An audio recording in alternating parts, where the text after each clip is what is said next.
Welcome. This is Radio Pras.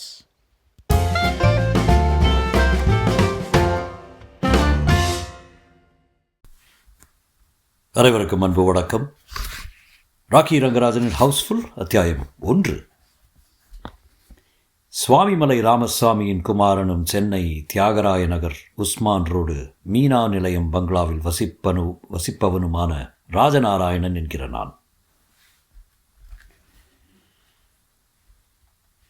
படிக்கட்டுமா என்று கேட்டார் குடும்ப நண்பரான கிருஷ்ணப்பா. எதிரில் மல்லி, காமேஸ்வரி, தசரதன் மூவரும் உட்கார்ந்திருந்தார்கள். சற்று எட்டினார் போல நின்றிருந்தார் அமிர்தம்மாள். படிங்க என்றான் மல்லி. சுவாமிமலை ராமசாமியின் குமாரனும் சென்னை தியாகராய நகர் உஸ்மான் ரோடு மீனா நிலையம் பங்களாவில் வசிப்பவனுமாகிய ராஜநாராயணன் என்கிற நான் 1969ஆம் ஆண்டு ஜனவரி 9ஆம் தேதியன்று சுய புத்தியோடு சுயமாக தயாரித்து எழுதிய உயில் எனது ஜங்கம ஸ்தாவர சொத்துக்களை அவை என்னவாயிருப்பினும் எங்கே இருப்பினும் கீழ்கண்டவாறு பிரிக்க வேண்டியது. என் விதவை தங்கையான அமிர்தம்மாளுக்கு என் காலத்திலேயே தனியான நிலபுலன்கள் வாங்கி தந்து வசதி செய்து கொடுத்திருப்பதால் இந்த உயிலில் மேற்கொண்டு எவ்வித உதவியும் செய்யவில்லை. அதற்கு அவசியமும் கிடையாது. என் மூத்த பிள்ளை தசரதனுக்கு குடகில் உள்ள எஸ்டேட்டும், திருச்சி சோப்பு தொழிற்சாலையும், ஈரோடு மீனா பஸ் டிரான்ஸ்போர்ட் ஸ்தாபனமும், என் சொந்த லைப்ரரியும் சேர வேண்டியது. என் இளைய பிள்ளை மல்லிகார்ஜுனுக்கு சென்னையில் உள்ள கோபாலபுரம் தோட்டமும் பங்களாவும், கூனூர் எஸ்டேட்டும், கோயம்புத்தூர் மில்லும், ரொக்கமாக பேங்கில் இருக்கும் 2.25 லட்சம் பணமும், என் சொந்த காரும் சேர வேண்டியது. என் ஒரே பொண்ணான காமேஸ்வரிக்கு அவளுடைய தாயாரின் நகைகள் மொத்தமும், வீட்டில் உள்ள தங்கவள்ளி பாத்திரங்களும், என் கடியாரம், மைனர் செயின், மோதிரம் முதலிய சொந்த நகைகளும், மன்னார்குடி அருகே உள்ள 35 ஏக்கர் நஞ்சை நிலமும் சேர வேண்டியது. என் டிரைவர் செல்லையா, தோட்டக்காரன் முனியன், சமையல்காரர் ராஜண்ணா ஆகியோருக்கு தலா 10,000 ரூபாயும், அவர்களுடைய முதல் 2 குழந்தைகளுக்கு பட்டப்படிப்பு வரை பண உதவியும் கொடுத்து வர வேண்டியது.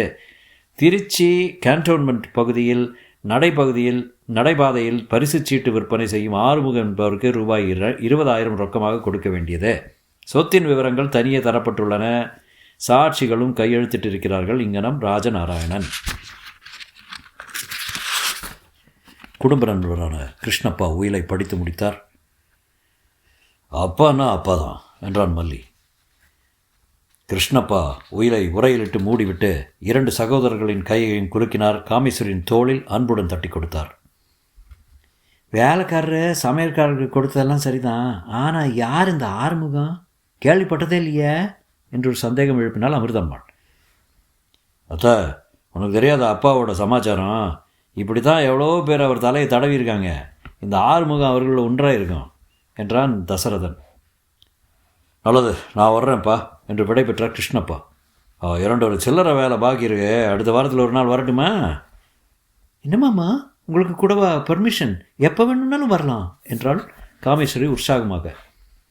லெமன் க்ரஷ் எப்போதும் ரெடி என்று ஒரு கிளாஸை அவரிடம் நீட்டினான் மல்லி. குடும்பத் தலைவர் இறந்து போனதால் ஏற்பட்டிருந்த துன்பத்தின் சுமை குறைந்து சிறிது சிறிதாக கலகலப்பை திரும்ப பெற்றுக்கொண்டிருந்தது அந்த பங்களா. அடுத்த வாரத்தில் ஒரு நாள் சாயந்தரம் கிருஷ்ணப்பாவின் பழைய கார் உஸ்மான் ரோடு பங்களாவுக்குள் நுழைந்தபோது காமேஸ்வரி தோழிகள் சிலருடன் தன் காரில் புறப்பட்டு கொண்டிருந்தால் 2 கார்களும் ஸ்டீரிங்காக ஒரு நிமிடம் நின்றன. ரொம்ப அவசரமாக காமேஸ்வரே என்றார் கிருஷ்ணப்பா. ஆமாம்மாம்மா, இரவு ஒரு கம்யூனிட்டி டின்னர் இருக்கு, 10 மணிக்கு திரும்புவேன் என்று கூறிவிட்டு காமேஸ்வரி போய்விட்டாள். போர்ட்டிகோவில் காரை நிறுத்திவிட்டு உள்ளே நுழைந்தபோது மாடியில் இருந்து டேப் ரெக்கார்டரின் மேலே நாட்டு இசை படிகளில் தவழ்ந்து இறங்கி வந்து அவரை வரவேற்றது. பேண்ட் பைகளில் 2 கைகளையும் விட்டுக்கொண்டு ஹாலில் நின்றவர் தம்மை முறையாமல் பூட்ஸின் நுனிகளால் டக் டக் என்று மெல்ல தாளமிட்டார். சிவப்பு கம்பளம் விரித்த தரையில் மொத்து தாளம் விழுந்தது. சற்றைக்கெல்லாம் நண்பர்கள் புடை சூழ மாடியிலிருந்து இறங்கி வந்தான் மல்லி. என்னவாமா சமாச்சாரம், சொல்லுங்க என்றான். அவன் தோழர்கள் முன்னதாக சென்று வேப்ப மரத்தின் கீழே இருந்த காரில் அமர்ந்து கொண்டு அவனுக்காக காத்திருந்தார்கள். பங்குக்கு வந்திருந்திருக்கிறத கோபாலபுரம் தோட்டமும் பங்களாவும், அதை பற்றி தான் பேசணும் என்றார் கிருஷ்ணப்பா. என்ன பிரச்சனை அதில்? ஸ்டண்ட்டு வீரையான்னு கேள்விப்பட்டிருக்கியா? ஆமாம், ஸ்டண்ட்டு படங்களுக்கு ஆட்கள் அமர்த்தி கொடுப்பேன், சொந்தமாக கூட படம் தயாரிக்கிறவன் என்றார் கிருஷ்ணப்பா. 2 வருடங்களுக்கு முன்னே தெரியாதனமாக கோபாலபுரம் தோட்டத்தை வாடகைக்கு விட்டார் உங்கள் அப்பா. பல தப்பான காரியங்கள் நடைபெறுவதாக காதில் விழுந்தது. அவனை காலி செய்ய சொன்னார். அதோன்னு போக்கு காட்டி கொண்டே இருந்தால் உன் அப்பாவும் காலமாயிட்டார். இப்போ என்ன செய்யலாங்கிறீங்க? நான் நேரில் போய் நியாயமாக சொல்லி பார்ப்போம்.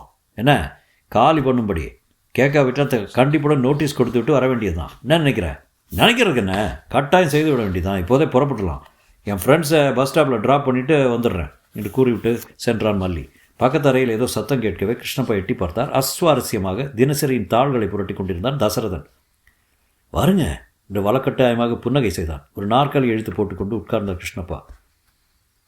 2 நாளாக சாயந்தர வேளையில் ஒரு வித படபடப்பு ஏற்படுது.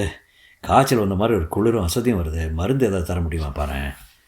மோவாயை தடவிக்கொண்டு எழுந்து கொண்ட தசரதன் வேலைக்காரனை கூப்பிட்டான். மாமாவுக்கு சூடாக ஒரு கப் காஃபி, ஒரு தலைவலி மாத்திரையும் கொண்டு வந்து கூட என்றான். அவ்வளவுதானா? கையை பிடிச்சி பார்த்து மருந்துக்கு இருந்து எழுதி தருவேன்னு பார்த்தேன் என்று தன் ஏமாற்றத்தை முணுமுணுப்பாக வெளிப்படுத்திய வரை ஹாலுக்கு திரும்பினார் கிருஷ்ணப்பா. மல்லியை காணோம். பஸ் ஸ்டாப்பிலிருந்து இன்னுமா வரல என்று முனகினார். கேட்டுக்கொண்டே வந்த அமிர்தமாளினால் தன் சிரிப்பை மறைக்க முடியவில்லை. உங்களிடம் அப்படி சொல்லிட்டு போனானா? ஆமாம், ஏன் 10 மணிக்கு தான் வருமா இனிமே. ஏதோ ஒரு சினிமாவுக்கு போயிருக்கான். முந்தா நாள் ரிசர்வ் செய்துட்டு வந்த படம். அதை பற்றி பீத்திக்கிட்டே இருந்தான் தங்கையிடம். சரி, அப்போ ராத்திரி மறுபடியும் நான் வரேன் என்றார் கிருஷ்ணப்பா. இரவு 10:15 மணிக்கு திரும்பிய போது கிருஷ்ணப்பாவின் கையில் ஒரு கருப்பு பெட்டி இருந்தது.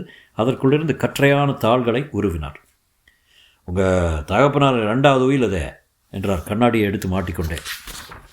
2வது உயிலா என்று 3 குரல்கள் ஒரே சமயத்தில் வியப்பை வெளியிட்டன. ஆமாம், போன வாரம் நான் வாசித்து காட்டியது உங்கள் அப்பா ஜனவரி மாதம் எழுதின உயில. இப்போது வாசிக்க போகிறது பிப்ரவரி மாதம் எழுதினது. அதாவது இதுதான் சட்டப்படி செல்லக்கூடியது என்று கேட்டார் காமேஸ்வரி. ஆமாம், முதல் உயில முதல்ல படித்து காட்டும்படியும் உங்கள் போக்குகளில் ஏதாவது மாறுதல் ஏற்படுகிறதான்னு ஒரு வாரம் பார்த்துட்டு பிறகு இதை வாசிக்க முடியும் உங்கள் அப்பா சொல்லியிருந்தார் என்று விளக்கிவிட்டு படிக்க தொடங்கினார் கிருஷ்ணப்பா.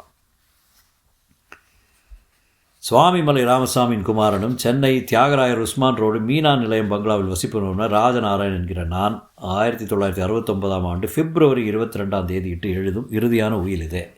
உயிர் எனப்படுவது ரூபாய்களையும் பைசாக்களையும் பைசல் செய்கிற உயிரற்ற வெள்ளை காகிதமாகவும் இருக்கலாம், அல்லது ஒரு மனிதனின் ஆசைகளை, ஏக்கங்களையும் எதிர்பார்ப்புகளையும் காட்டுகின்ற உயிருள்ள பொருளாகவும் இருக்கலாம். சென்ற மாதம் நான் தயாரித்த உயில் முந்தின வகையை சேர்ந்தது.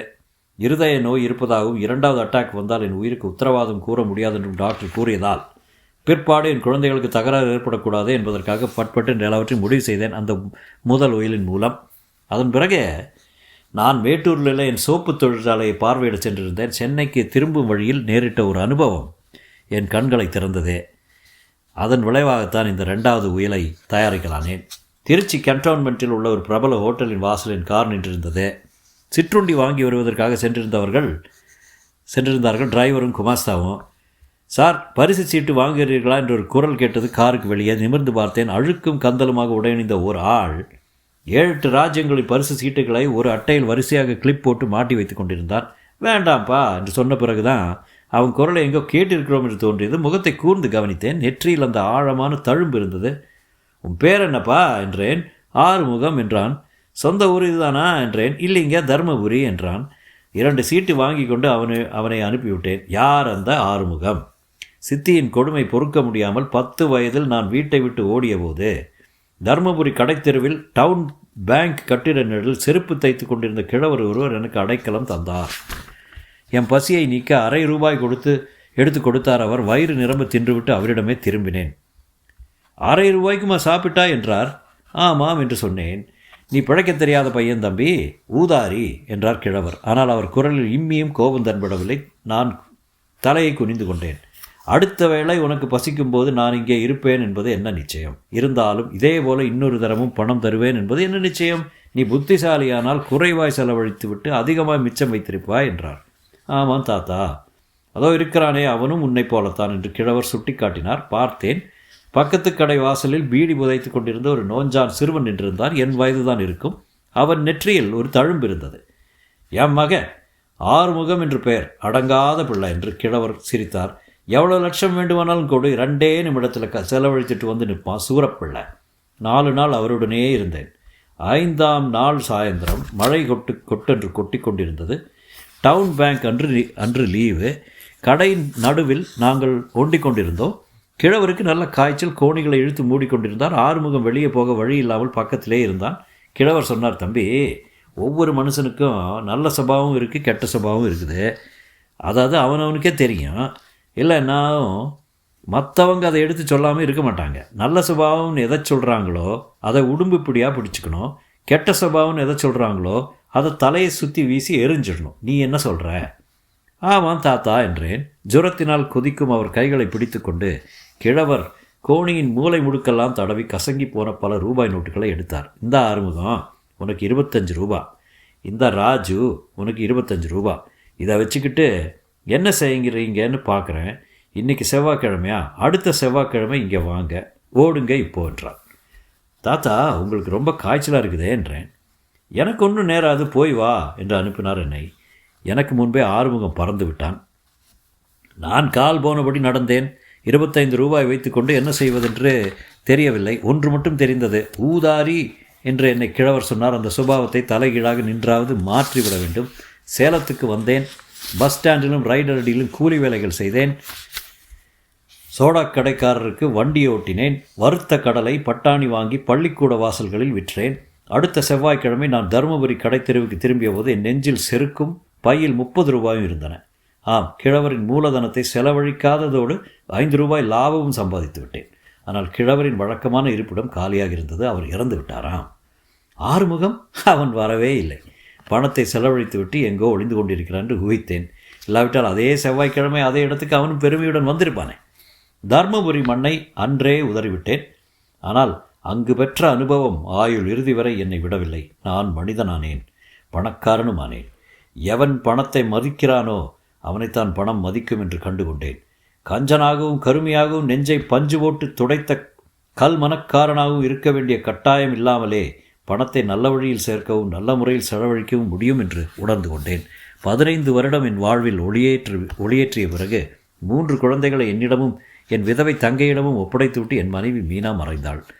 இருதய அடைப்பு முதன்முறை ஏற்பட்டதும் தக்கபடி உயிலை தயாரித்து முடித்தேன். என் கடமை முடிந்தது என்று திருப்தி அடைந்தேன். திருச்சி கேன்டோன்மெண்ட்டில் ஆறுமுகத்தை மறுபடி ஒரு முறை சந்திக்கும் வரையில், அன்று முதல் இன்று வரை, இன்று முதல் இறுதி வரை அவன் இப்படியே ஊதாரியாக ஏழையாக பிழைக்க தெரியாதவனாகத்தான் இருக்கிறான். இருந்து வருவான் என்று புரிந்து கொண்டேன்.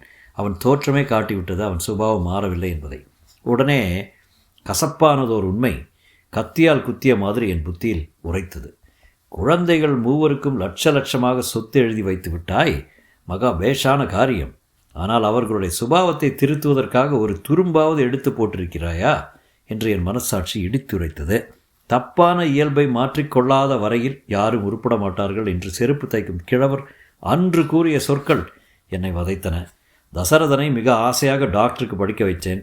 MBBS தேறினான். ஆனால் பிறகு ஸ்டெதோஸ்கோப்பையும் தொடவில்லை, நோயாளிகளையும் பார்க்கவில்லை, சும்மாவே இருக்கிறான். என் கடைசி பையன் மல்லி கல்லூரியில் படிக்கிறான். ஆனால் துணிச்சலோ முன்னடைவோ உள்ள இளைஞன் என்று சொல்வதற்கில்லை. முக்கியமான சந்தர்ப்பத்தில் ஓட்டம் பிடிக்கிற கோழையாக இருக்கிறான். என் பெண் காமேஸ்வரியை திருச்சியில் நல்ல பையனாக பார்த்து கல்யாணம் செய்து கொடுத்தேன். அவள் கணவன் காசி உழைப்பாளியான பிள்ளை. ஏற்றத்தாழ்வு பார்க்காமல் தொழிலாளியோடு தொழிலாளியாக பழகும் அவனை என் நாகரீகம் பெண்ணுக்கு பிடிக்கவில்லை. ஒதுங்கியே வாழ்கிறாள். இந்த 3 பேரும் தங்கள் போக்கையும் இயல்பையும் மாற்றிக்கொள்ளாத வரையில் நான் எவ்வளவு பணத்தை கொடுத்து என்ன பயன்? மேலும் மேலும் கெட்டுப்போகத்தான் அது உதவி செய்யும். ஆகவே தான் இந்த 2வது உயிலை தயாரிக்கிறேன். எனது முந்திய உயிலின் உள்ள விவரத்தின்படியே அவரவர்கள் அந்தந்த சொத்துக்களை அடையலாம். ஆனால் எவ்வளவு சீக்கிரத்தில் முடியுமோ அவ்வளவு சீக்கிரத்தில் தங்கள் சுபாவத்தை மாற்றிக்கொண்டாக வேண்டும். எனது 2வது மகனான மல்லி என்ற மல்லிகார்ஜுனன் விளையாட்டு பிள்ளையாகவும் பொறுப்பு என்று வருகிற ஓட்டம் பிடிப்பவனாகவும் இருக்கிறபடியால் தான் துணிச்சலும் பொறுப்புணர்வும் உள்ளவன் என்பதை நிரூபிக்க வேண்டும். என்னுடைய மகள் காமேஸ்வரி தான் கல்யாணமானவள் என்பதை மறந்து என் வீட்டிலேயே பெரும்பாலும் காலம் கழிக்கிறபடியால் எப்பாடுபட்டேனும் கணவனை நேசிக்கவும் அவனுடன் ஒன்றுபட்டு குடும்பம் நடத்தவும் முன்வர வேண்டும்.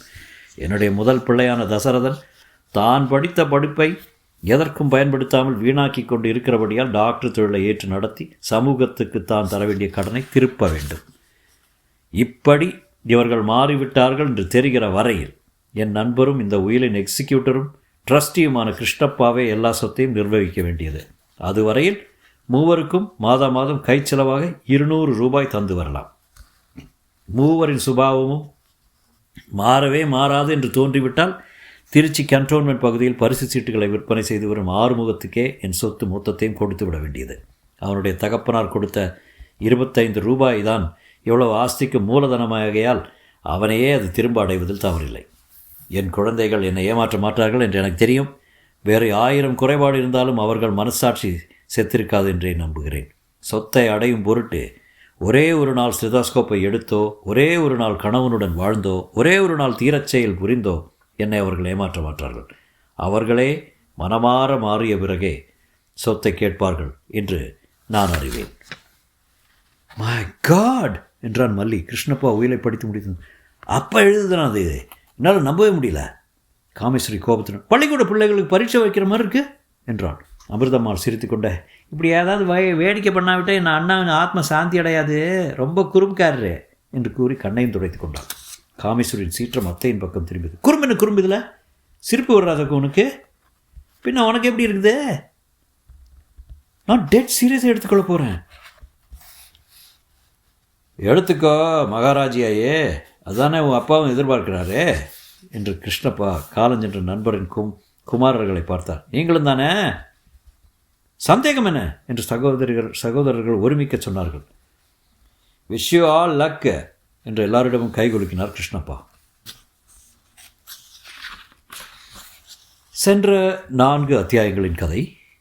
பெரும் செல்வந்தரான ராஜநாராயணன் இறக்கும்போது தனது 3 குழந்தைகளுக்கு 3 நிபந்தனைகளுடன் சொத்து எழுதி வைத்திருக்கிறார். மூத்த பிள்ளை தசரதன் டாக்டருக்கு படித்ததை வீணாக்காமல் தொழில் நடத்த வேண்டும். 2ஆம் மகனான மல்லி விளையாட்டு பிள்ளையாக இல்லாமல் பொறுப்புணர்ச்சியுடன் வாழத் தொடங்க வேண்டும். கல்யாணமாகியும் பிறந்த வீட்டிலே பெரும்பாலும் காலங்கழிக்கும் கடைசி மகள் காமேஸ்வரி கணவனுடன் குடித்தனம் நடத்த வேண்டும். இப்படி அவர்கள் மாறிவிட்டதாக தோன்றும் வரையில் குடும்ப நண்பரான கிருஷ்ணப்பாவை சொத்துக்களை நிர்வகிப்பார். அவர்கள் மாறவே இல்லை என்றால் திருச்சி கேன்டோன்மெண்ட்டில் பரிசு சீட்டுகள் விற்பனை செய்யும் ஆறுமுகம் என்பவனுக்கு எல்லா சொத்தையும் ஒப்படைத்து விட வேண்டும். தந்தையின் விருப்பப்படி மூவரும் தங்கள் இயல்பை மாற்றிக்கொள்ள முயலுகிறார்கள். மாமனின் கொடுமையிலிருந்து தப்பி ஓடி வந்து மாதவி என்கிற பெண்ணை காப்பாற்றும் வாய்ப்பு கிட்டுகிறது மல்லிக்கு. ஆனால் நழுவி விடுகிறான். திருச்சியிலிருந்து வந்திருக்கும் கணவன் காசியை தற்செயலாக சந்திக்கிறார் காமேஸ்வரி. ஆனால் தொழிலாளியாக பழகும் அவன் இயல்பு அவளுக்கு பிடிக்கவில்லை. மீண்டும் பிரிந்து விடுகிறாள். டாக்டர் தொழில் ஆரம்பிக்கும் தசரதனை தன் மகனும் வைத்தியம் செய்யுமாறு அழைத்து போகிறார் கல்யாணம் என்பவர். ஆனால் தசரதனின் தடுமாற்றம் சிறுவனை கொன்று விடுகிறது. அவன் தாய் தசரதனை குற்றம் சாட்டுகிறாள். இனிமேல் தொடர்ந்து படிக்கலாம். தொடரும்.